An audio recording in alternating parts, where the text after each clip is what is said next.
So I work with a lot of people on what do you want? What do you want? What do you want? And this morning I had an interesting experience, and it reminded me, you just got to be specific. Don't be afraid to say exactly what you want from this life. I was leaving my Salt Lake City office this morning, and as I walked out to my car, I was unloading some stuff. A homeless man walked by, and there's quite a few homeless people in downtown Salt Lake, and I really do have a soft spot in my heart for them. And there's not much you can do by just giving them money, because it doesn't help. And I know that. And so it's really hard. But this gentleman walking by looked at me with kind of a wince smile and said, hi. And I said, hey, how are you? And he said, man, I'm in a lot of pain and I sure could use a cup of coffee. And I smiled and I said, yeah. I said, sorry about that.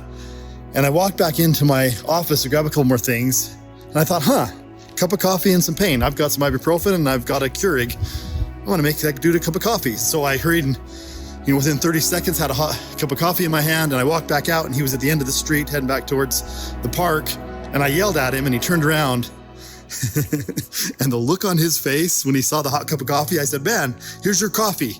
And I walked up to him and I handed it to him. And I said, also, and I handed him the 4 ibuprofen. I said, here's a little something for the pain. It's all it took. Be specific.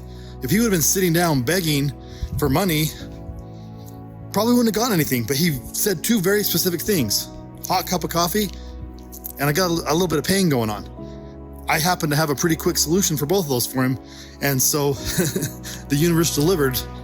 Sometimes that's all it takes. You just got to ask and be willing to receive. And don't be afraid to be specific, like exactly what you want. That's the message for today. Go out there, have an amazing day, do something good for somebody. And as always, enjoy the ride. It's a good one.